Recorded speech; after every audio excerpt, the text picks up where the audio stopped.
दोस्तों, mutual fund में दो तरीके से रिटर्न मिलता है। एक जहां पर आपका रिस्क बहुत ज़्यादा है, रिटर्न भी बहुत ज़्यादा होगा। दूसरा जहां पर रिस्क बहुत कम है, रिटर्न भी वहां पर आपको कम मिलेगा। इन दोनों के बीच में एक रास्ता निकलता है जहां पर आपको रिस्क भी मीडियम लेना पड़ता है और रिटर्न भी आपको मीडियम मिलता है।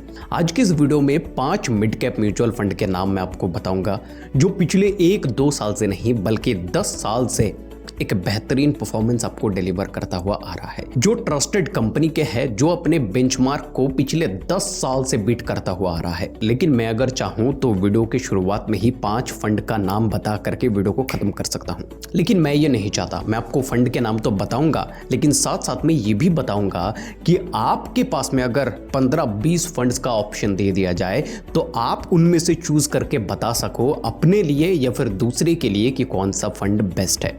वो कौन से पैरामीटर है जिसको देख करके इतने सारे मिड कैप म्यूचुअल फंड के भीतर से मैंने इन 4-5 को चूज किया, वो सब आज इस वीडियो में मैं आपको सिखा करके जाऊंगा। सिर्फ फंड का नाम बताना मेरा काम नहीं है, आपको एडुकेट करना मेरा काम है। ये एक एजुकेशनल पर्पस के लिए बनाया गया वीडियो है। आपको सिखा करके जाऊंगा ताकि आप भी चूज कर सको। किसी भी फंड को चूज करने से पहले मैं 3 चीजों के बारे में देखता हूं। सबसे पहला हो गया अल्फा। अब ये अल्फा क्या होता है? अल्फा का मतलब है हर एक म्यूचुअल फंड किसी न किसी एक बेंचमार्क को फॉलो करता है। एग्जांपल से मैं आपको समझाता हूं। मान लीजिए कोई एक म्यूचुअल फंड है जो निफ्टी 50 बेंचमार्क को फॉलो करता है। अब निफ्टी 50 मान करके चलते हैं कि एक साल में लगभग 17% का रिटर्न बना करके दिया, तो वो फंड जो निफ्टी 50 को एज ए बेंचमार्क फॉलो करता है, वो अगर निफ्टी 50 के 17% से ज्यादा रिटर्न बना करके दे, मान लीजिए 18% का रिटर्न बना करके दे, तो उसका अल्फा हो गया +1।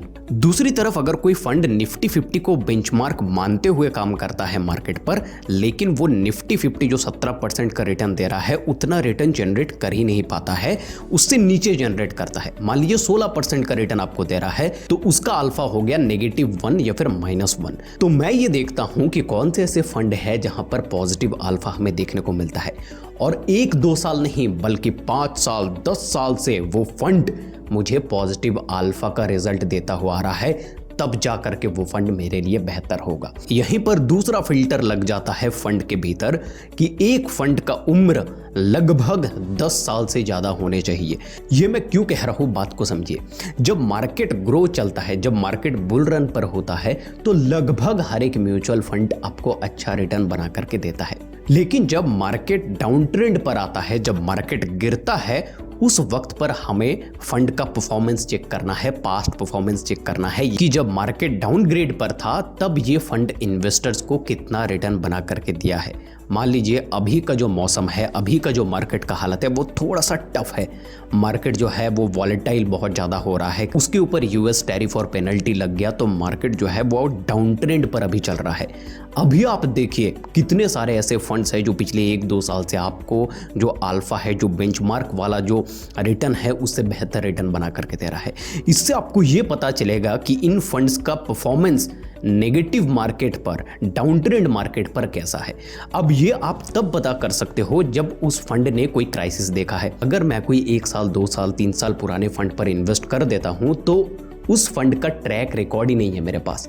जब मार्केट डाउन ट्रेंड पर था तब वो फंड था नहीं, तो बिना ट्रैक रिकॉर्ड के इन्वेस्ट करना मतलब वो ब्लेंडर हो सकता है। तो मेरे लिए ये दूसरा फिल्टर है, कम से कम 10 साल का ट्रैक रिकॉर्ड होना चाहिए। तीसरी चीज मैं देखता हूं एक्सपेंस रेशियो और एग्जिट लोड। देखिए एग्जिट लोड की अगर हम बात करें तो ये वीडियो उन लोगों के लिए है जो कम से कम 3 से 5 साल तक इन्वेस्ट करके अपने पैसे को रख सकते हैं और लंपसम में रख सकते हैं। एसआईपी की मैं बात नहीं कर रहा इस वीडियो पर, क्योंकि मार्केट अभी डाउन ट्रेंड पर है। ये समय होता है लंपसम पैसे को मार्केट में डालने का, म्यूचुअल फंड में डालने का, ताकि जब मार्केट ग्रो करे आने वाले 3-5 साल में तब आपको अच्छा खासा रिटर्न मिले।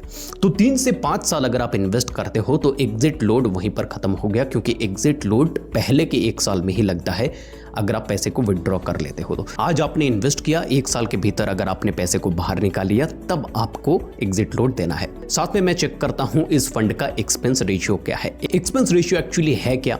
देखिए जब हम किसी फंड में इन्वेस्ट करते हैं तो उस फंड को चलाता है फंड मैनेजर। अब फंड मैनेजर खुद की सैलरी है, फंड मैनेजर का खुद की सैलरी है, साथ में कई सारे टूल्स का इस्तेमाल करता है फंड को मैनेज करने के लिए, रिसर्च करने के लिए, एनालिसिस करने के लिए।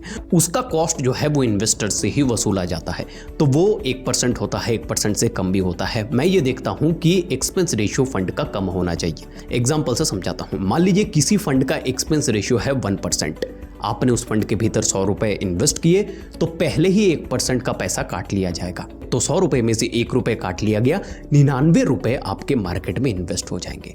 अब उसके ऊपर अगर जितना भी आपका इंटरेस्ट बनेगा, जितने भी रिटर्न बनेगा, वो 99 रुपीज़ के ऊपर बनेगा, ना कि 100 रुपए के ऊपर। तो ये भी आपको ध्यान रखना है। अब मैंने इन तीनों फिल्टर को लगा करके लगभग 5 म्यूचुअल फंड को मैंने सिलेक्ट किया है, और ये पांचों म्यूचुअल फंड पिछले 10 साल से, 1-2 साल नहीं, पिछले 10 साल से अपने जो बेंचमार्क है उसको बीट कर रहा है और बेहतर रिटर्न दे रहा है।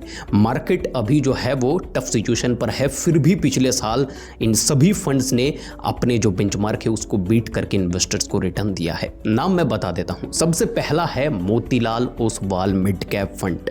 मैं यहां पर उन फंड के स्टैटिस्टिक्स नहीं दिखा सकता, रिटर्न्स आपको नहीं दिखा सकता, क्योंकि यूट्यूब के कुछ नियम है। अगर वो स्टैटिस्टिक, वो रिटर्न मैं आपके सामने दिखाने लग जाऊं तो यूट्यूब डिटेक्ट करके स्ट्राइक मार देगा मेरे चैनल के ऊपर। तो आप फंड के नाम नोट कर लीजिए, चाहे तो वीडियो को दोबारा देखिए और जाकर के अपने ऐप पर डीमैट अकाउंट में चेक कीजिए कि इन सब फंड्स के रिटर्न कैसे है।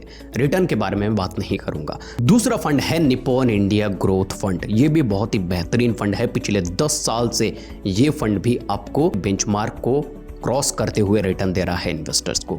तीसरा फंड है HDFC mid cap opportunity fund. बहुत ही बेहतरीन फंड है, रिटर्न आपको अच्छा खासा दे रहा है, 1-2 साल नहीं, पिछले 10 साल से। चौथा है एडेलविस मिड कैप फंड। चेक करके देख सकते हो, इस फंड का ट्रैक रिकॉर्ड भी बहुत ही बेहतरीन है रिटर्न के मामले में और जो परफॉर्मेंस है उसके मामले में। पांचवा फंड है Invesco India mid cap fund. ये फंड पिछले साल सबसे बेहतरीन रिटर्न दिया है मिड कैप म्यूचुअल फंड के भीतर।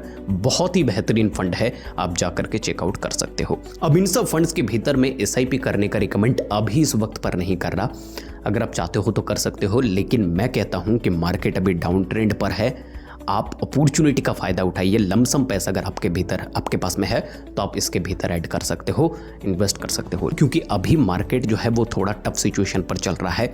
आने वाले समय में ये जो US पेनल्टी लगाने वाला है, इसका डिक्लेरेशन होने के बाद मार्केट और थोड़ा करेक्ट कर सकता है। तो थोड़ा सा ध्यान में रख करके आप इन्वेस्ट करो। ये बिल्कुल भी पेड प्रमोशन वाला वीडियो नहीं है। मैंने खुद रिसर्च किया है इन सब फंड्स को। मैंने खुद रिसर्च करके मेरे एनालिसिस के मुताबिक ये सब फंड्स मैंने सिलेक्ट किए हैं। इन्वेस्ट करना ना करना वो टोटली आपके पर्सनल डिसीजन है। दोनों फंड को कंपेयर करने वाले वीडियो अगर आप चाहते हो तो नीचे आप कमेंट करो 2 फंड्स, तो हम उनके ऊपर भी वीडियोस बनाएंगे। अगर आपको ये वीडियो पसंद आया है, चैनल पसंद आया है, प्लीज़ वीडियो को लाइक कीजिए, चैनल को सब्सक्राइब करके जाइएगा। नमस्कार।